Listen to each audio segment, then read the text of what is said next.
الكريم أعوذ بالله من الشيطان الرجيم بسم الله الرحمن الرحيم لله ملك السماوات والأرض يخلق ما يشاء يهب لمن يشاء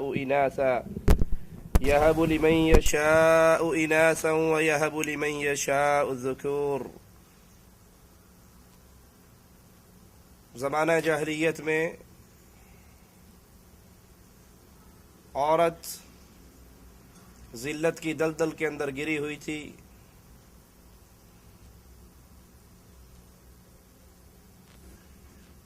اس کی عزت، اس کی شان، اس کا مقام جتنا اسلام نے بلند کیا ہے اس سے پہلے اس کی مثال نہیں ملتی تھی. حالت یہاں تک پہنچی ہوئی کہ اگر کسی کے گھر میں بیٹی پیدا ہو جاتی تو شرم کے مارے اپنے چہرے کو چھپا لیتا تھا. اپنی بیٹیوں کو زندہ درگور کر دیا کرتے تھے. ایک شخص آیا تھا امام الانبیاء، امام کائنات محمد کریم صلی اللہ علیہ وسلم کے پاس اسلام لانے کے لیے. اس نے اپنے ہاتھ کو بیعت کے لیے آگے بڑھایا اور پھر ہاتھ کو پیچھے کھینچ لیا. رسول کریم صلی اللہ علیہ وسلم اس سے پوچھتے ہیں تو ایمان لانے کے لیے تو نے ہاتھ آگے بڑھایا تھا بیعت کے لیے، پھر پیچھے کیوں کیا؟ وہ کہنے لگا میں مسلمان تو ہونا چاہتا ہوں لیکن میری ایک شرط ہے، اور وہ شرط یہ ہے کہ میں نے بہت بڑا گناہ کیا ہے، بہت بڑا پاپ کیا ہے. اگر میرا یہ گناہ معاف ہو جائے پھر میں ایمان لے کر آتا ہوں. اور وہ گناہ کیا ہے؟ میں نے اپنی کئی بیٹیوں کو اپنے ہاتھ سے زندہ زمین میں دفن کر دیا. آخری بیٹی کا قصہ سناتا ہے، میں سفر پر تھا، میرے گھر بیٹی پیدا ہوئی. میری بیوی نے سوچا جیسے اس نے پہلی بچیوں کو مارا ہے اس کو بھی مار دے گا. اس نے اس بچی کو پڑوس میں کسی کے گھر بھجوا دیا. وہ آتی ہمارے گھر میں کھیلتی اور واپس چلی جاتی، یہاں تک کہ میرے دل میں اس کی محبت پیدا ہو گئی. وہ بڑی ہو گئی اور جب اس نے مجھے اس کے ساتھ کھیلتے ہوئے محبت کرتے ہوئے دیکھا، اس نے سوچا کہ اب کچھ نہیں کرے گا. اس نے بتا دیا جس کے ساتھ وہ کھیلتا ہے اپنی بیٹی ہے، یہ تیرا اپنا لختے جگر ہے. کہا اسی دن سے میں نے یہ تہیہ کر لیا جیسے پہلیوں کو مارا ہے اس کو بھی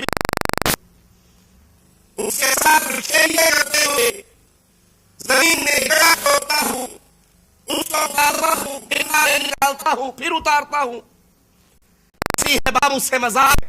اور میں اپنی بیٹی کا سائز پورا کر رہا تھا. اور آخری بار جب وہ اتنا تیار ہو گیا میں نے اس پہ مٹی ڈالنی شروع کی. اور جب بیٹی کو احساس ہوا کہ میرا جسم تو جکڑا گیا، یہ کسی اور ارادے سے ہے، وہ رونے لگ گئی، وہ معافی مانگنے لگ گئی، وہ بابا بابا کی صدائیں لگانے لگ گئی. وہ کہنے لگ گئی بابا میں تجھ سے کسی چیز کا سوال نہیں کروں گی، صرف زندگی کی بھیک مانگتی ہوں،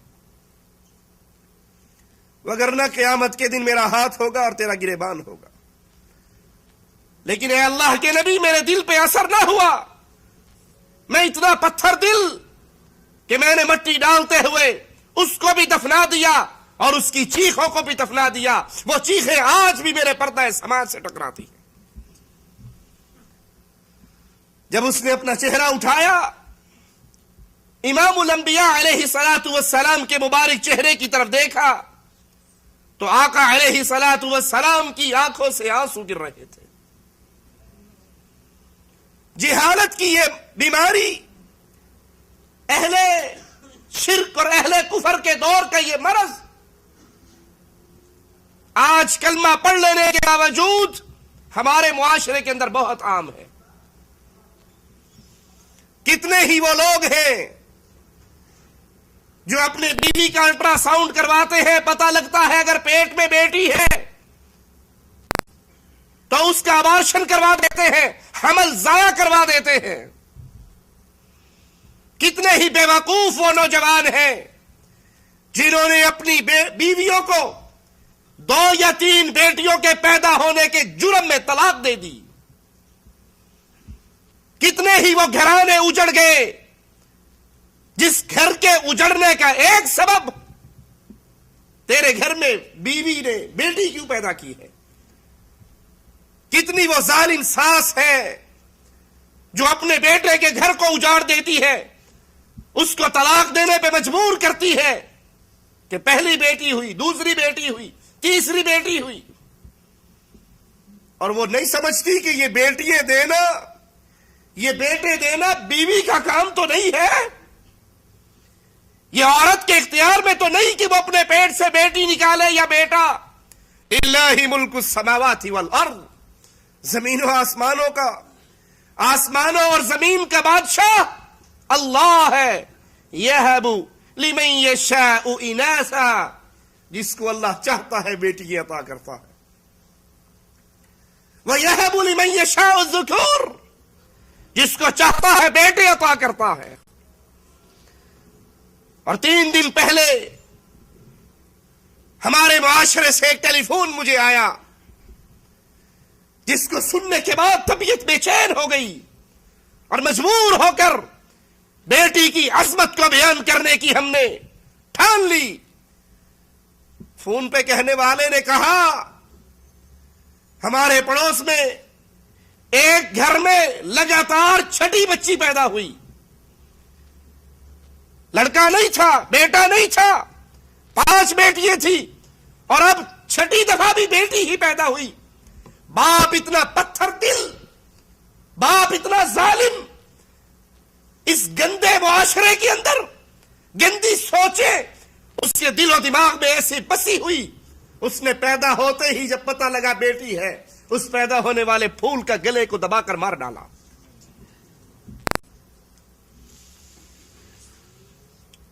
لیکن ان بطش ربک لشدید, یہ جرم کرنے والوں, بیٹی پیدا ہونے پر اپنی بیوی کو طلاق دینے والوں, اپنی بہو کو طلاق دلوانے والیوں, اپنے بچوں کو مار دینے والوں, گھروں کو برباد کر لینے والوں, ان بطش ربک لشدید, تم جو چاہتے ہو کر گزرو, لیکن بھولنا نہ کہ رب کی پکڑ بڑی سخت ہوا کرتی ہے. یہی ظالم جس نے اپنی 6ٹھی بیٹی کو گلا گھونٹ کے مار دیا, تیسرے ہی دن ایکسیڈنٹ ہوا اور یہ بھی مر گیا. اللہ کی پکڑ بڑی شدید ہے. اللہ جب کسی کو پکڑنے پر آ جائے اس کو کون چھڑا سکتا ہے. آئیے ہم اللہ کے قرآن کی جو آیت پڑھی ہے اس پہ غور تو کریں. شریعت اسلامیہ کے مسائل پہ, شریعت اسلامیہ کے دلائل پہ عقل کی کھڑکیوں کو کھول کر, دل کے دریچوں کو وا کر کے سوچیں اور دیکھیں. اللہ کی شریعت میں بیٹی عار ہے, بیٹی ذلت کا سبب ہے, بیٹی بدنامی کا سبب ہے, بیٹی پیدا ہوتے ہی مر جانے کا حق لے کر آئی ہے, یا بیٹی پیدا ہوتے ہی ماں کو طلاق دلوانے کے لیے آئی ہے. للہ ملک السماوات والارض, آسمانوں کی بادشاہت, زمین کی بادشاہت اللہ کے لیے ہے. یخلق ما یشاء, جو چاہتا ہے پیدا کرتا ہے. یہب لمن یشاء اناثا, اگر آپ کے دل میں یہ ہے بیٹا عزت والا, بیٹا پیدا ہونے پر خوشی اور بیٹی کے پیدا ہونے پر غم, اگر بیٹی اتنی ہی پیاری ہوتی, بیٹے کی شان اتنی ہی زیادہ ہوتی, آؤ قرآن کی آیت بول بول کر بیٹیوں کی عزت کو 4 چاند لگا رہی ہے. اللہ نے کہا یخلق ما یشاء, وہ جو چاہتا ہے پیدا کرتا ہے. یہب لمن یشاء اناثا, جس کو چاہتا ہے بیٹیاں دیتا ہے اور جس کو چاہتا ہے بیٹے دیتا ہے. بیٹی اور بیٹے دینے کا شریعت میں, قرآن میں جب ذکر آیا تو اللہ نے پہلے لڑکیوں کا ذکر کیا ہے, لڑکوں کا ذکر بعد میں کیا ہے. پہلے بیٹی کی بات سنائی ہے. کیوں؟ تاکہ اہل جہلیت کو پیغام مل جائے، جس چیز کو تم حقیر سمجھتے ہو، گھٹیا سمجھتے ہو، جو چیز تمہارے نزدیک گری پڑی ہے، آر کا سبب ہے، اللہ کے نزدیک ذکر کرنے میں وہ مقدم ہے. اللہ اس کا ذکر پہلے کرتا ہے. بیٹیوں کا ذکر پہلے ہے، بیٹوں کا ذکر بعد میں.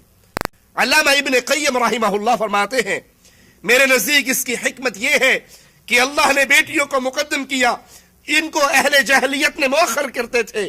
گویا یہ بیان کرنا مقصود تھا کہ تمہاری طرف سے نظر انداز کی ہوئی یہ حقیر چیز اللہ کے نزدیک مقدم ہے. بیٹیوں کی پیدائش پہ منہ لٹکانے والوں، بیٹیوں کی پیدائش پہ افسردہ ہو جانے والوں، بیٹیوں کی پیدائش پہ اپنی بیوی کو مبارکباد نہ دینے والوں، بیٹیوں کی پیدائش پہ منہ چھپا کے گھر آنے والوں، یہ صفت مومنوں کی نہیں ہے، یہ صفت کافروں کی ہے. آئیے اللہ کی کتاب سے پوچھتے ہیں وَإِذَا بُشِّرَ أَحَدُهُمْ بِالْأُنثَى ظَلَّ وَجْهُهُ مُسْوَدًّا وَهُوَ كَظِيمٌ.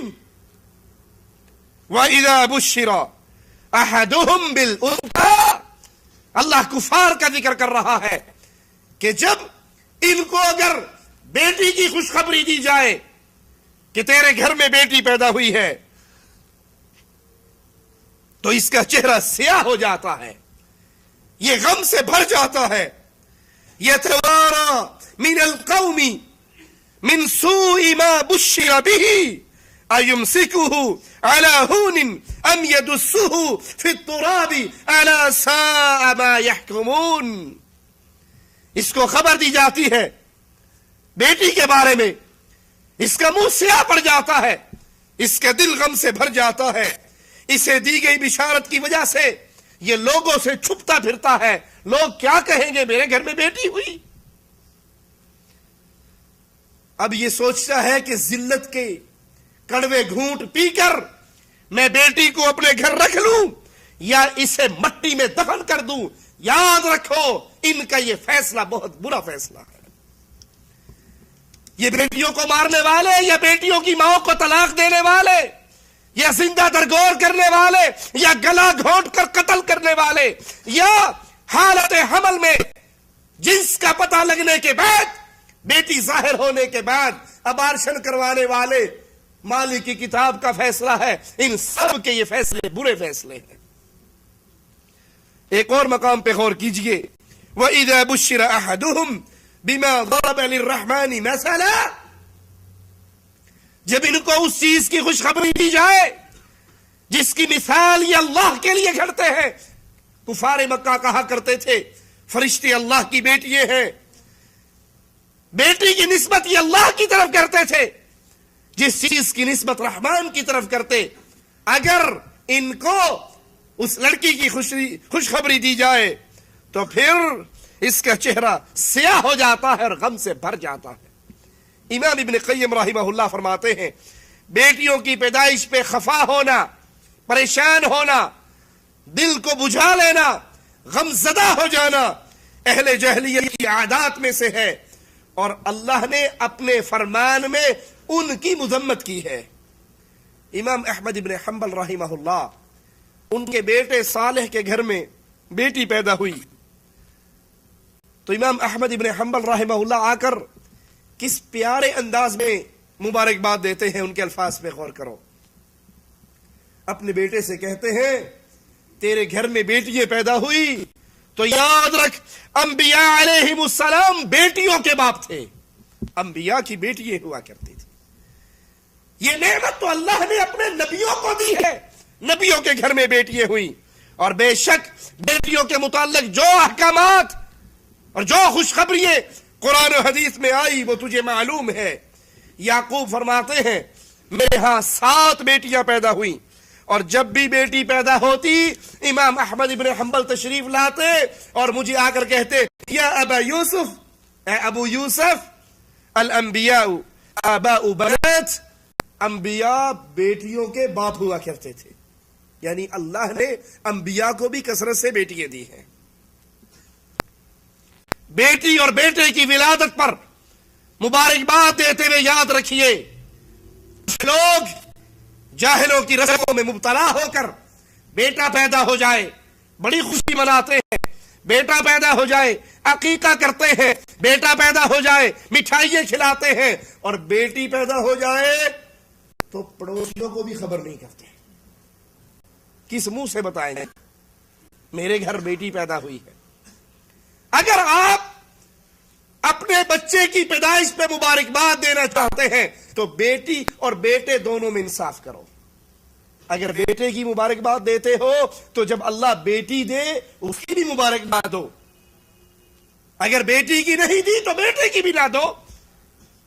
یہ جاہلوں کی رسمیں ہیں، بیٹا پیدا ہو تو خوشی منائی جائے اور بیٹی پیدا ہو تو اپنے منہ کو چھپا لیا جائے۔ اسلام بیٹیوں کو ناپسند کرنے سے منع کرتا ہے۔ اگر واقعی سچے مسلمان ہو، اسلام سے رشتہ داری ہے، تعلق ہے، تو آؤ امام الانبیاء امام کائنات محمد کریم صلی اللہ علیہ وآلہ وسلم کا فرمان سنیں۔ آپ فرماتے ہیں لا تکرہوا البنات، بیٹیوں کو برا نہ جانو، بیٹیوں کو برا نہ جانو، بیٹیوں سے نفرت نہ کرو، بیٹیوں کو ناپسند نہ ٹھہراؤ۔ فإنہن المونسات الغالیات، بیٹیاں پیار کرنے والی قیمتی چیز ہے۔ اللہ کے نبی کا فرمان پھر سنیے، بیٹیوں سے نفرت نہ کرو، بیٹیوں سے کراہت نہ کرو، بیٹیوں کو ناپسند نہ کرو۔ بیٹیاں اپنے والدین سے محبت کرنے والی ہے، پیار کرنے والی ہے اور قیمتی چیز ہے۔ اس حدیث سے ثابت ہوا جو ان سے نفرت کرتا ہے اس کو ان کی قیمت کا اندازہ نہیں ہے۔ اگر اس کو پتا ہو بیٹی کی قدر اللہ کی شریعت میں کیا ہے تو وہ اپنی بیٹی سے پیار نہ کرے، اپنی بیٹی سے محبت نہ کرے۔ نیک بیٹیاں ثواب اور امید میں بیٹوں سے زیادہ بہتر ہیں۔ نیک بیٹیاں ثواب اور امید میں بیٹوں سے زیادہ بہتر ہے۔ اللہ کی کتاب کا فرمان سنیے، المال والبنون زینۃ الحیات الدنیا، مال اور بیٹے دنیا کی زندگی کی زینت ہیں۔ مال بھی زینت ہے دنیا کی اور بیٹے بھی زینت ہے۔ والباقیات الصالحات خیر عند ربک ثوابا وخیر املا۔ والباقیات الصالحات، بیٹے اور مال دنیا کی رنگینیاں ہیں، دنیا کی زینتیں ہیں، لیکن باقی رہنے والی نیکیے باقیات صالحات آپ کے رب کے ہاں ثواب اور امید کی روح سے زیادہ اچھی ہیں۔ الباقیات الصالحات کی تفسیر میں امام عبید بن عمیر تابعی رحمہ اللہ فرماتے ہیں کہ اس سے مراد نیک بیٹیاں ہیں۔ بیٹے ہوئے آپ نے پھل پا لیا، آپ کی چودراہٹ بن گئی، آپ کی زینت بن گئی، دنیا کی رنگینی بن گئی، ان کی کمائی آپ کے لیے ورثہ بن گئی۔ لیکن بیٹی کی تربیت کی، نیک بنایا، نیک تربیت کے اسباب اختیار کیے، نیک جگہ پہ بیاہ دیا۔ اب ان بیٹیوں کی تربیت قیامت کے دن آپ کے پلڑے اعمال میں اکٹھی ہونے والی۔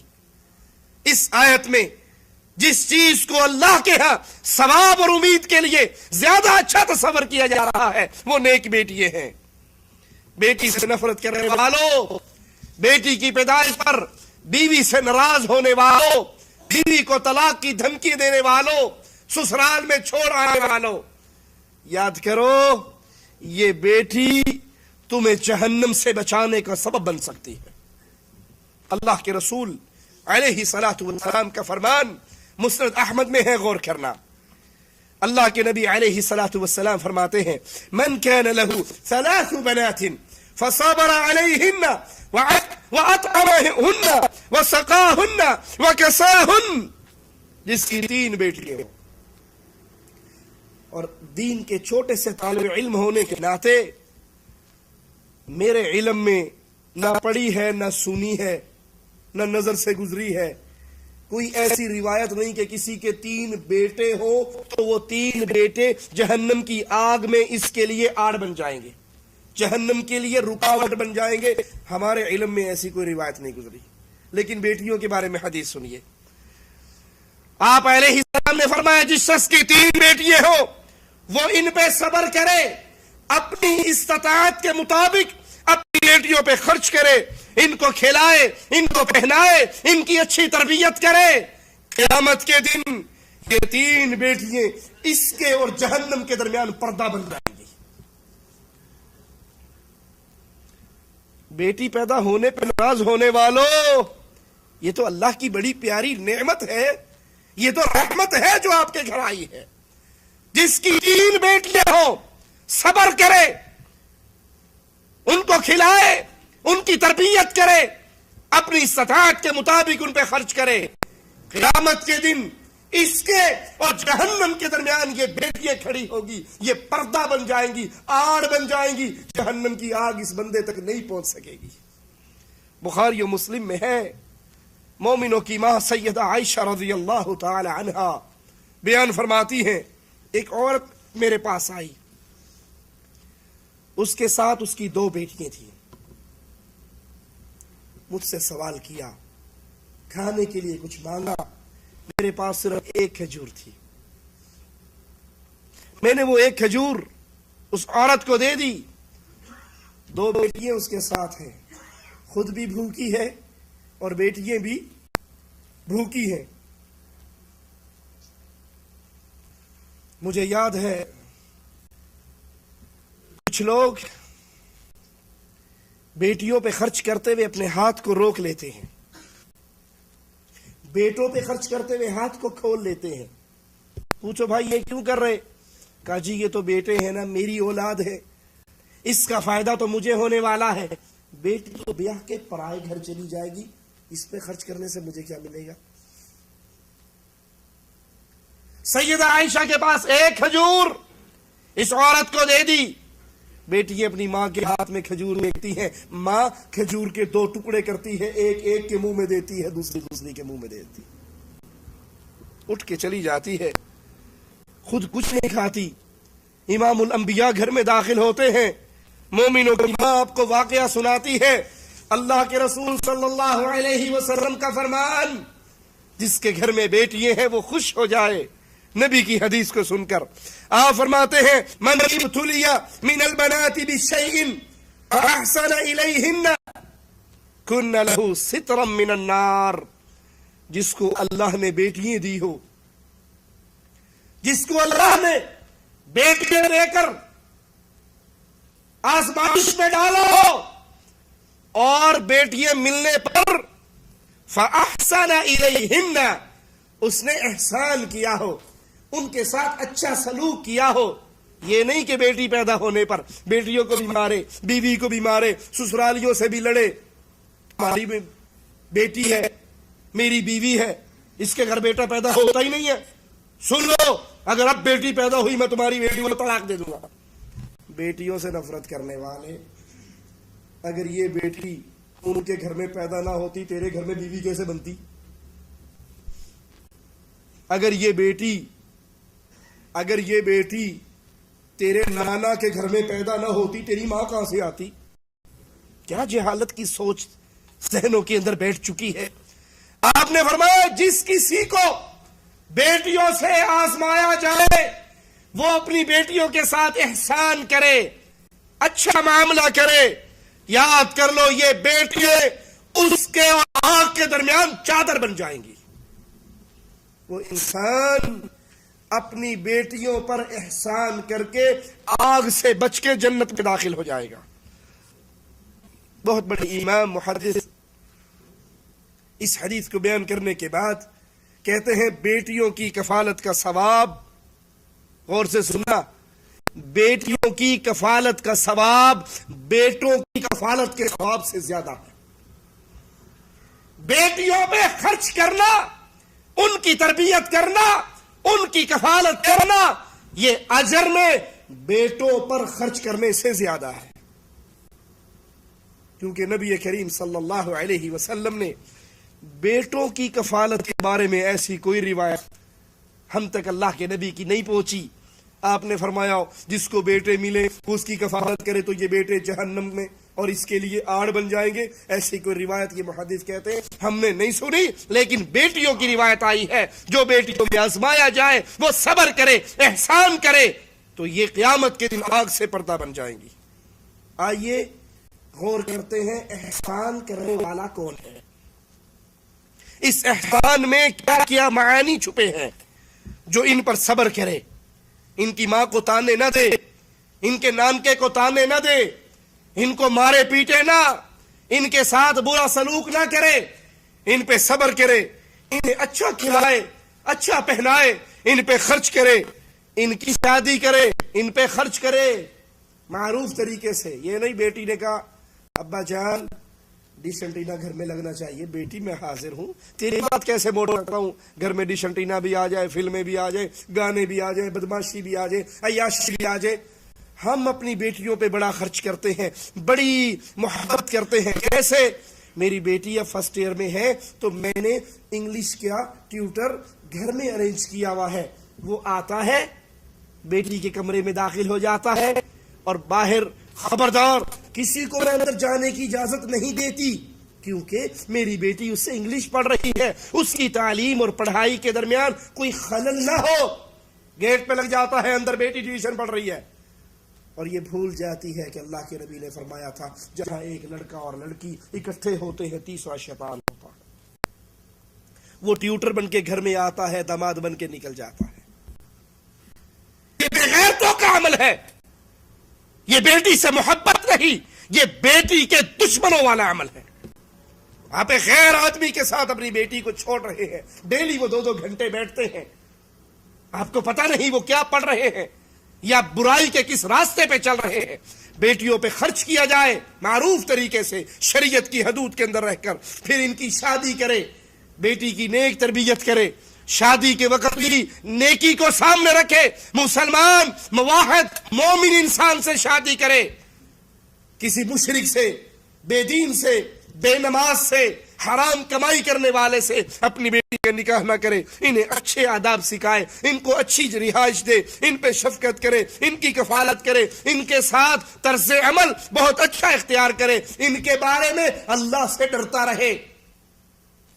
کیا معنی اللہ سے ڈرتا رہے؟ ایسے کالج میں اس کا ایڈمیشن کروائے جہاں کو ایجوکیشن ہو۔ اللہ سے ڈرتا رہے کیا معنی؟ اس کو زبردست موبائل بلوٹوتھ والا دے، کیمرے والا دے، اس کے کمرے کے اندر ڈش انٹینا ہو، اس کے کمرے کے اندر فلمیں، اس کے کمرے میں سیڈیاں، بے حیائی، بدماشی، عیاشی کے سارے سامان دے، اور جب وہ 18 سال کی ہو کر بھاگ جائے اور فون کر دے ابا جی میں تے آپ دا لب لیا ہے تسی خیر بناؤ، تو پھر مولوی صاحب کو تویت لکھ کے دے دیو کڑی نس گئی واپس آ جائے۔ بے غیرت تو تو ہے جس نے ابتدا سے اس کی صحبت کو خراب کیا ہے، اس کی تربیت گندی کی ہے۔ ان کے بارے میں اللہ سے ڈرتا رہے، یہ نہیں آپ ڈیوٹی پر ہیں اور کزن آپ کی بیٹیوں سے گپے مار رہے ہیں، آپ آفس میں ہیں اور آپ کی بیٹیاں بہنوئیوں سے، دیوروں سے، جیٹھوں سے گپے چل رہی ہیں۔ اجی ہم اپنی بیٹی پہ بھرپور اعتماد کرتے ہیں، اعتماد کرتے ہوئے ہی ہم نے ان کو گاڑی دی ہے، ہماری بیٹی خود ڈرائیو کر کے جاتی ہے، خود آتی ہے، اور اگر کہیں اشارہ توڑ لے گی تو پولیس والے کے متھے نہیں لگنا پڑے گا، ٹائر پنچر ہو جائے گا تو کسی کی ہیلپ کی ضرورت نہیں ہوگی، ایکسیڈنٹ ہو جائے گا تو کوئی اس کو نہیں پکڑے گا۔ اللہ سے ڈرتے رہیے اپنی بیٹیوں کے بارے میں۔ کیا مطلب؟ ان کی وہ تربیت کرے جو محمد رسول اللہ صلی اللہ علیہ وسلم نے سکھائی۔ جو یہ سلوک کرے گا وہ احسان کر رہا ہے، اور جو بیٹیوں کے ساتھ احسان کرے گا وہ اللہ کی جنت میں داخل ہوگا۔ امام بخاری رحمہ اللہ ابن عباس رضی اللہ عنہما سے روایت نقل کرتے ہیں، انہوں نے بیان فرمایا رسول کریم صلی اللہ علیہ وسلم کا ارشاد، کوئی شخص ایسا نہیں کہ اس کے ہاں 2 بیٹیاں ہو اور وہ دونوں جب تک اس کے ساتھ رہے یا وہ ان کے ساتھ رہے اور وہ احسان کرتا رہے اللہ دو بیٹیاں دے، باپ نے اپنی بیٹیوں کو ساتھ رکھا ہوا ہے، ان کے ساتھ احسان کر رہا ہے، مگر یہ دونوں بیٹیاں اپنے باپ کو جنت میں ضرور داخل کروا دیں گی۔ دو بیٹوں کا ذکر ہم نے نہیں سنا، دو بیٹیاں، اگر کسی کو اللہ دو بیٹیاں دے دے، ان کے ساتھ نیک سلوک، نیک تربیت، اچھی کفالت، پیار کا حال، یہ نہیں مردے ساری جائیداد پتر دے نال آ جائے، وہ دیکھو جی یہ تو بیٹا ہے نا، آخر میری جائیداد تھی، میرے باپ سے مجھے ملی، میں نے اپنی اولاد کو دے دی، اگر یہ جائیداد بیٹی کو دے دی جائے تو وہ تو پرائے گھر چلے گی، ہماری جائیداد کسی اور کے گھر جائے گی۔ لہذا مرنے سے پہلے میں نے سارے مربے، پلاٹ، زمین، کوٹھیے، مکان، دکانیں اپنے بیٹوں کے نام کر دیے ہیں۔ تو یاد کر لو، تم نے بیٹوں کے نام پراپرٹی نہیں کی ہے، اپنے نام جہنم کی آگ بک کر لی ہے۔ بیٹیوں کے ساتھ احسان کرتا رہے تو امام الانبیاء فرماتے ہیں کہ یہ دونوں بیٹیاں اس کو جنت میں داخل کروا دیں گے۔ مسند احمد میں ہے، امام الانبیاء علیہ الصلوۃ والسلام فرماتے ہیں جس شخص کی 3 بیٹیاں ہو وہ انہیں جگہ فراہم کرے، ان پہ شفقت کرے، ان کی کفالت کرے تو یقیناً 3 بیٹیوں کے کفیل باپ پر اللہ جنت کو واجب کر دیتا ہے۔ سیدنا جابر نے عرض کی، امام الانبیاء علیہ الصلوۃ والسلام اگر کسی کی 2 بیٹیاں ہو، آپ نے تو 3 کا فرمایا، اگر کسی کی 3 نہیں 2 بیٹیاں ہیں، وہ 2 کا خیال رکھ رہا ہے، تو آپ نے فرمایا اگر اس کی 2 بیٹیاں ہوں، وہ 2 کا اچھا خیال رکھے تو 2 کی تربیت کرنے پر بھی اللہ جنت عطا فرما دے گا۔ مسند احمد میں ہے، ابو ہریرہ رضی اللہ عنہ وارضاہ سے روایت ہے، رسول کریم صلی اللہ علیہ وسلم نے فرمایا جس شخص کی 3 بیٹیاں ہوں وہ ان کی شدت، سختی اور خوشی پہ صبر کرے تو اللہ ان بیٹیوں پر اس کی شفقت کی وجہ سے اس کو جنت میں داخل فرما دے گا۔ جس کو یہ حدیث علم ہو وہ گھر میں بیٹی پیدا ہونے سے اپنے ماتھے پر بل ڈالے گا، وہ ناراض ہوگا؟ جسے یقین ہو فرمان محمد الرسول اللہ صلی اللہ علیہ وسلم پر۔ ایک شخص نے کہا اے اللہ کے نبی اگر 3 نہ ہو 2 ہو، آپ نے فرمایا 2 کی تربیت کرنے والا باپ، کفالت کرنے والا باپ وہ بھی جنت میں جائے گا۔ دوسرے نے کہا اللہ کے نبی اگر 2 نہ ہو، صرف 1 ہی بیٹی ہو،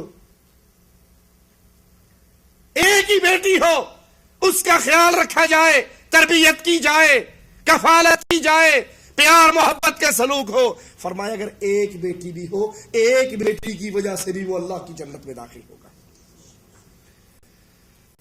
یہ بیٹی اللہ کی رحمتیں ہیں، یہ اللہ کا فضل ہے، یہ اللہ کا انعام ہے، اس کو زحمت نہ بناؤ۔ ظالموں کی سوچ، گندے لوگوں کی سوچ اپنے ذہن میں اس کو جگہ نہ دو۔ کیا خیال ہے کون ہے جس نے کلمہ بھی پڑھا ہو، مسلمان بھی ہو، اور اس کے دل میں یہ سوچ نہ پیدا ہوتی ہو کسی طرح میں محمد کریم کا پڑوسی بن جاؤں صلی اللہ علیہ وسلم؟ کوئی ایسا بدنصیب ہے جو کہ میں نہیں بننا چاہتا؟ سارے ہی کہیں گے ہم نبی کا پڑوس چاہتے ہیں۔ آئیے میں آپ کو حدیث رسول سناتا ہوں، نبی کا پڑوس کس کو ملے گا۔ امام مسلم نے سیدنا انس سے روایت کی کہ اللہ کے نبی صلی اللہ علیہ وسلم نے ارشاد فرمایا من عال جاریتین حتی تبلغ جاء یوم القیامہ انا وہو وضم اصابعہ۔ اللہ اکبر، جس نے 2 لڑکیوں کی کفالت کی، 2 بیٹیوں کی، جس نے اپنی 2 بیٹیوں کی کفالت کی یہاں تک کہ وہ بالغ ہو گئی، یعنی ان کی شادی کر دی، بلوغت تک، بڑے ہونے تک ان کو سنبھالا، پالا پوسا، قیامت کے دن یہ آئے گا میں اور یہ ایسے اکٹھے ہو جائیں گے۔ آپ نے اپنی انگلیوں کو ملا دیا۔ مسلمانوں اگر دل میں خواہش ہے کہ امام الانبیاء کا پڑوس، آپ کا ساتھ جنت میں مل جائے، اور اس سے بڑا خوش نصیب اور کون ہو سکتا؟ ایک صحابی امام الانبیاء کے دروازے پر پانی لے کر آئے تھے آپ کی خدمت کے لیے، وضو کے لیے. آپ بڑے خوش ہوئے تھے اور خوش ہو کر فرمایا تھا مانگ کیا مانگتا ہے. امام الانبیاء کے صحابی نے کہا تھا اللہ کے نبی ایک ہی چیز مانگتا ہوں، جیسے آپ کے دروازے پر یہاں کھڑا ہوں جنت میں آپ کا پڑوس مل جائے. آپ نے کہا تھا کچھ اور مانگ لیں، کہا تھا کہ نہیں، اب مانگنے کے لیے کچھ رہ ہی نہیں گیا، ایک ہی دعا میں سب کچھ مانگ لیا. آپ نے کہا اچھا کثرت سجود سے میری مدد کر، یعنی کثرت سے نفل پڑھ تاکہ اللہ تجھے یہ مقام عطا کر دے. اور یہاں نبی فرما رہے ہیں جو دو بیٹیوں کی تربیت اچھی کرے، کفالت کرے، ان کے ساتھ احسان کرے، وہ قیامت کے دن میرا ایسے پڑوسی بن جائے گا. بیٹیوں کے لیے اظہار کرنے والی ماں، اس کے لیے بھی اس دنیا میں رہتے ہوئے جنت کی خوشخبری ہے. امام مسلم سیدہ عائشہ سے روایت نقل کرتے ہیں، انہوں نے فرمایا میرے ہاں ایک غریب عورت، مسکین سوالی عورت آئی، دو بیٹیاں اس کے ساتھ تھی. اس نے مجھ سے سوال کیا، میں نے 3 کھجوریں اس کو دی. اس نے ایک کھجور ایک بیٹی کے منہ میں دے دی، دوسری کھجور دوسری بیٹی کے، اب تیسری بچ گئی تھی. اس نے وہ کھجور اٹھائی اپنے منہ کی طرف لے جانے کے لیے. اس کی دونوں چھوٹی بیٹیوں نے اپنی کھجور تو جلدی جلدی کھا لی، پھر ماں کی طرف دیکھنے لگ گئی. ماما ٹھنڈیاں چھاوا. خوش نصیب ہے وہ جن کو اپنی ماں کی خدمت کرنے کا موقع مل جائے. خوش نصیب ہے وہ جس نے ماں کی خدمت کر کے جنت کما لی. بد نصیب ہے وہ جس نے بیوی کی وجہ سے ماں کو ناراض کر دیا. ارے ایک نہیں، سینکڑوں بیویاں مل سکتی ہیں. ایک مرے دوسری مرے تیسری، ایک کو طلاق دو دوسری. بیویاں مل سکتی ہیں، ماں نہیں مل سکتی. ماں چیز ہی ایسی ہے. ایک کھجور اس کے منہ میں، ایک کھجور دوسری کے منہ میں، تیسری ماں نے اپنے منہ کے لیے اٹھائی. بیٹیوں کی نظر ماں کے چہرے پر اٹھی. اس نے اپنے منہ میں جاتی ہوئی کھجور کو روکا، 2 ٹکڑوں میں بدلا. ایک ٹکڑا اس کے منہ میں دے دیا، ایک ٹکڑا اس کے منہ میں دے دیا. سیدہ عائشہ رضی اللہ تعالی عنہا فرماتی ہے مجھے اس کی عمل سے بڑا تعجب ہوا، بڑی حیران ہوئی. اللہ کے نبی صلی اللہ علیہ وسلم جب گھر آئے، میں نے آپ کو واقعہ سنایا. اللہ کے نبی نے سن کر کہا عائشہ تو نے اس کا یہ عمل دیکھا ہے، اب یاد کر لے ان اللہ قد اوجب لها بها الجنہ. اس عمل کی وجہ سے اللہ نے اس ماں کو جنت عطا کر دی. اس نے اپنی بچیوں پر رحمت کی، اپنا پیٹ کاٹ کے، اپنی بھوک برداشت کر کے، اپنا حصہ بھی اپنی بچیوں کو کھلا دیا. یہی ایک عمل اس کے لیے جنت میں داخلے کا سبب بن گیا. اسلام نے بیٹیوں کو جو عزت دی ہے، عورتوں کو جو مقام دیا ہے، اب تو بہت ساری ہے جو اسلام کے چولے سے چھلانگ مارنے کے لیے تیار کھڑی ہے. انہوں نے بس چل گئے مولویوں نے اپنے ہاتھوں ہی مار چڑھا. مولوی پردہ باہر نہیں نکلنا. ہم اکثریت ہیں، مرد اقلیت میں ہیں. ہم مردوں کے کندھے سے کندھا ملا کر چلنا چاہتے ہیں. ہم ملک کا ناک منہ سیدھا کرنا چاہتے ہیں. جب تک ہم نہیں کام کریں گی ملک ترقی کیسے کرے گا؟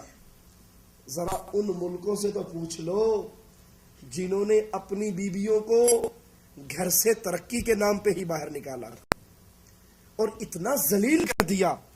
ڈبل روٹی کتنے کی ہے جی؟ ہمارے ملکوں میں ڈبل روٹی 15 روپے کی، 20 روپے کی.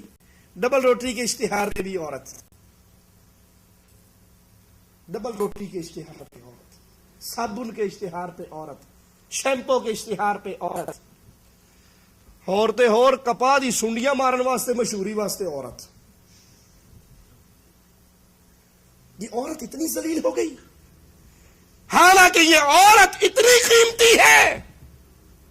میں آپ کو مثال دے کے سمجھاتا ہوں. کسی کے پاس 50 ریال ہو، اس جیب میں رکھ لے گا، ٹھیک ہے. 100 150 ہو، سائڈ والی جیب میں ڈال لے گا. 500 ہو تو شلوار کی زپ لگی ہوئی جیب میں رکھے گا. 2-3 ہزار ریال ہو، جی مجھے ڈر ہے میرے کمرے میں چوری نہ ہو جائے، آپ امانت رکھ لیں، میرا بینک اکاؤنٹ کھلوا دیں، کسی کا کہیں بھی بس نہ چلے تو 1000 ریال کی بتی بڑھا کے شلوار دے نیفے جی تول لے گا. جتنی چیز قیمتی ہوتی ہے اس کی اتنی سیکورٹی کی جاتی ہے ایسے یا نہیں؟ آپ نے کبھی دیکھا کہ کوئی بندہ گولڈ مارکیٹ جائے، 4 تولہ سونا زیور چوڑیاں خریدے اور اس کا کیس ہاتھ میں پکڑا ہوا یوں ہلاتا ہوا آئے؟ کبھی دیکھا آپ نے؟ انہوں پتا ہونے کہ دال آڑا تو نکل جانا، اس کو جیب میں ڈالے گا، جاتے ہوئے کسی کو بتائے گا بھی نہیں میں گولڈ مارکیٹ جا رہا ہوں کہ پیچھے نہ کوئی آ جائے.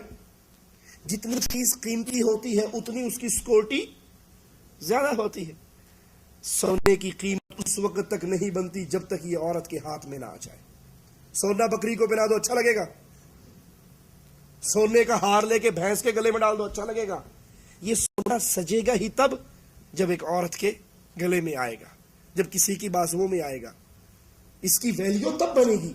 یہ ہیرا تب اپنی قیمت پائے گا جب یہ کہیں پہ پھنسے گا.